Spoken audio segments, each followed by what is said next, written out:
हाय। तो आज मैं आपको बताने वाला हूँ 5 ऐसी रिपोर्ट्स के बारे में जो आपको बताने वाली हैं कि बिजनेस में क्या चल रहा है या क्या हो रहा है। तो कौन सी ऐसी 5 रिपोर्ट्स हैं उसको जानने से पहले welcome to counting with MH. मैं हूँ मोहम्मद हमजा, सीए फाइनलिस्ट। तो 5 रिपोर्ट्स ऐसी कौन सी हैं जो आपको बिजनेस की स्टोरी बताने वाली हैं कि बिजनेस में क्या चल रहा है, बिजनेस में कहाँ पर एक्सपेंसेस हो रहे हैं, कहाँ पर हमें एक्सपेंसेस कंट्रोल करने की जरूरत है, कहाँ पर हम प्रॉफिटेबल हैं और कहाँ पर हम ज्यादा प्रॉफिटेबल हो सकते हैं। तो पहली रिपोर्ट के बारे में बताता हूँ जो है इनकम स्टेटमेंट। ये हमें बताने वाली है कि हमारा बिजनेस प्रॉफिटेबल है या फिर लॉस में चल रहा है। ये सिंपली एक क्वेश्चन का आंसर देती है, डिड बिजनेस मेक मनी? क्या हमारा कारोबार पैसे बना रहा है या नहीं। अगर तो प्रॉफिटेबल है तो हम समझेंगे कि हमारा कारोबार पैसे बना रहा है। अगर लॉस में जा रहा है तो हम पैसे बनाने की बजाय उल्टा पैसे लगा ही रहे हैं। And the second one is balance sheet. Balance sheet हमें बताती है एसेट्स, लायबिलिटीज और इक्विटी के बारे में, जो कि मैंने अकाउंटिंग इक्वेशन में भी सारा कुछ एक्सप्लेन किया हुआ है। अगर आपने अकाउंटिंग इक्वेशन को समझना है तो उसका लिंक डिस्क्रिप्शन में दिया हुआ है, आप वहां से जाकर देख सकते हैं। तो एसेट्स के बारे में बताता है कि कंपनी के पास कितने एसेट्स मौजूद हैं, लायबिलिटीज कंपनी के ऊपर कितनी जिम्मेदारियां हैं, और इक्विटी जिसे नेट एसेट्स भी कहा जाता है, एसेट्स में से लायबिलिटीज को लेस करें तो इक्विटी आती है कि ओनर के पास क्या है या ओनर की इन्वेस्टमेंट क्या है। तो हमें ये आंसर देती है what business own and owe. Business क्या चीज ओन कर रहा है वो होते हैं एसेट्स, और बिजनेस के ऊपर क्या जिम्मेदारियां हैं वो है लायबिलिटीज। तो ये हमें बैलेंस शीट बताए। And the third one is cash flow statement. Cash flow हमें बताने वाली है कि कितना कैश इन हो रहा है और कितना कैश आउट हो रहा है, जैसा कि मैंने लिखा हुआ है। और profit is not equal to cash. इसका मतलब ये है कि हमेशा प्रॉफिट के बराबर ही कैश नहीं आता। आप सोच रहे होंगे कि अगर हमने 1 बिलियन का प्रॉफिट कमाया तो हमारे पास 1 बिलियन कैश में आना चाहिए या बैंक में आना चाहिए, तो ऐसा बिल्कुल नहीं होता। कई दफा ऐसी सिचुएशंस होती हैं कि हमारा बिजनेस तो प्रॉफिटेबल होता है लेकिन हमारे पास कैश मौजूद ही नहीं होता। हम परेशान होते हैं कि हम कैश कहाँ से लेके आए। तो ये हमें बताने वाला है कैश फ्लो स्टेटमेंट कि क्या हम प्रॉफिटेबल हैं तो हमारे पास कैश आ भी रहा है या नहीं आ रहा। तो ये हमें कैश फ्लो स्टेटमेंट बताने वाली है। And the fourth one is statement of changes in equity. Changes in equity हमें बताने वाली है कि ओनर की इन्वेस्टमेंट क्या है, ओनर को क्या बच रहा है या ओनर क्या निकाल रहा है प्रॉफिट में से। फिर है प्रॉफिट एंड विड्रॉल्स, कि हमने कितना प्रॉफिट कमाया उसमें से कितने विड्रॉल्स दे दिए। अब विड्रॉल्स की कई तरह की इकसाम हो सकती हैं कि हमने बोनस शेयर इशू कर दिए तो वो भी हमारा विड्रॉल होगा कि हमें प्रॉफिट रिटेन अर्निंग से निकालना पड़ेगा। फिर दूसरे नंबर पे हमने डिविडेंड दे दिया होगा, कैश डिविडेंड हो सकता है। पहले बोनस शेयर इशू किया तो वो बोनस डिविडेंड कहा जाएगा। अब कैश हमने डिविडेंड दिया है तो वो भी प्रॉफिट में से विड्रॉल ही होगा या फिर रिटेन अर्निंग को कम कर रहा होगा।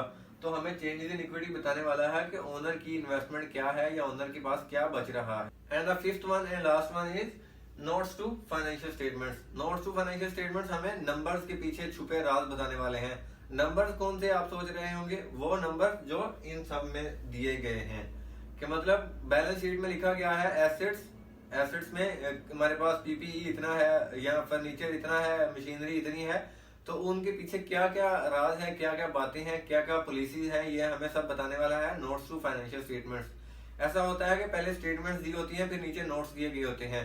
फॉर एग्जाम्पल हमारे पास एक मशीनरी थी जिसकी इम्पेयरमेंट हो गई, तो वो वहां पर तो मशीन की वैल्यू शो हो रही होगी बैलेंस शीट में, तो हमें कैसे पता चलेगा कि इम्पेयरमेंट हो गई।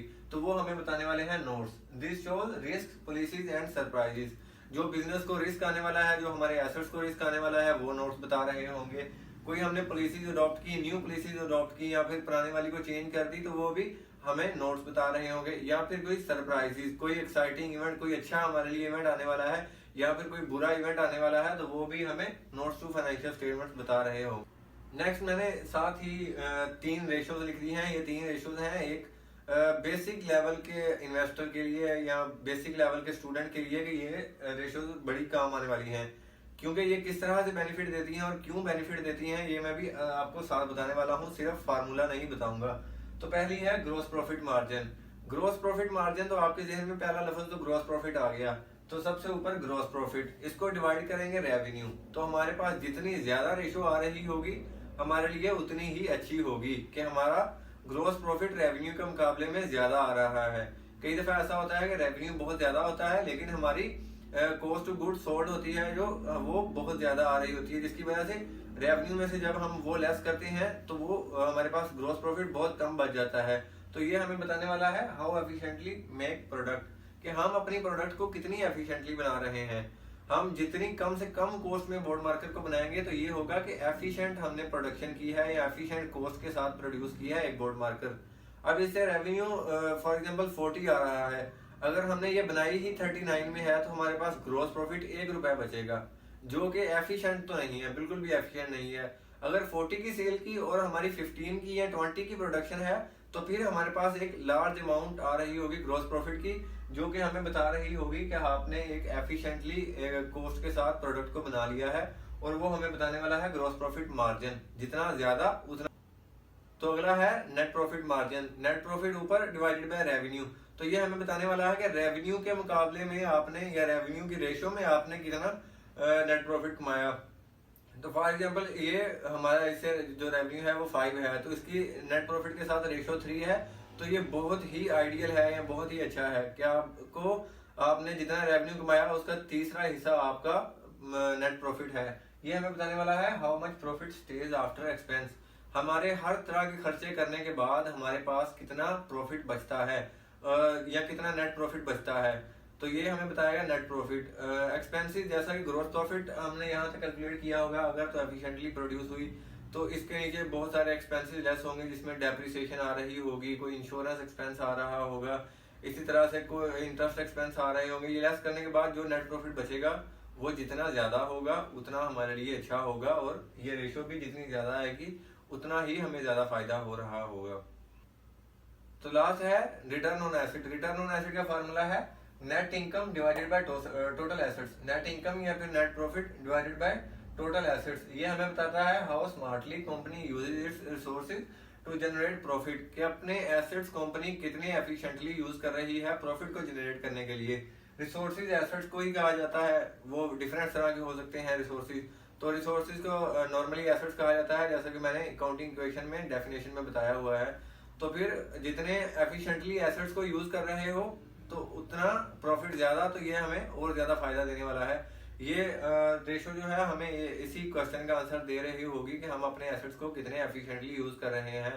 एसेट्स में इन्वेंट्री भी आ सकती है, कैश भी आ सकता है, और फिर लॉन्ग टर्म एसेट्स भी आ सकते हैं कि हमारे पास कोई प्लांट है, कोई मशीनरी है, कोई फर्नीचर है। तो ये तमाम चीजें हमने कितने अच्छे तरीके से यूटिलाइज की, कितने अच्छे तरीके से इस्तेमाल किया कि हमारा प्रॉफिट ज्यादा आए। तो ये रेशो इस चीज का आंसर बता रही होगी। तो मैंने नीचे लिखा है fastest way to spot money leaks. मैंने ऐसा क्यों लिखा है? Fastest way spot money leaks का मतलब है कि आप जल्दी से जल्दी ये पता लगा सकते हैं कि आपको कहाँ पर या किस जगह पर जाके आपको एफिशिएंट होने की जरूरत है, या किस जगह पर एक्सपेंसेस बहुत ज्यादा है, कम होने वाले हैं। ये किस तरह होगा कि अगर आपने ग्रॉस प्रॉफिट रेशियो निकाली, ये आपकी बहुत अच्छी आ गई, तो आपको एक चीज पता चल गई कि आप जो प्रोडक्ट की कॉस्ट है वो एफिशिएंटली मैनेज कर रहे हैं, और आपको वहां पर कोई चीज सही करने की जरूरत नहीं है। फिर आप आएंगे नेट प्रॉफिट मार्जिन की तरफ। जब नेट प्रॉफिट मार्जिन कैलकुलेट करने की तरफ आएंगे, तो अगर ऐसा हुआ कि ग्रॉस प्रॉफिट बहुत ज्यादा आ रहा है लेकिन नेट प्रॉफिट तक पहुंचते हुए बहुत ही कम अमाउंट रह गई है, तो फिर आपको पता चलेगा कि एक्सपेंसेस में आपकी मनी जाया हो रही है या आपकी रकम जो है वो ज्यादा लग रही है, तो आपको वहां पर एफिशिएंट होने की जरूरत है। ये हमें यहाँ से पता चल जाएगा। अगर ये भी ठीक है तो फिर रिटर्न ऑन एसेट्स, फिर एसेट्स के ऊपर रिटर्न कितना आ रहा है। ऐसा तो नहीं कि हम इन्वेंटरीज बनाई जा रहे हैं और वो पाइल अप हो जा रही हैं। तो उम्मीद करता हूँ आपको ये बेसिक सी इंफॉर्मेशन है जो अच्छी तरह से समझ आई होगी। अगर अच्छी लगी है तो सब्सक्राइब कीजिए ताकि मजीद ऐसे आने वाली वीडियोस आपको तक पहुंचती रहें। ये हम आहिस्ता आहिस्ता बिगिनर लेवल से इसको एडवांस लेवल तक लेते जाएंगे।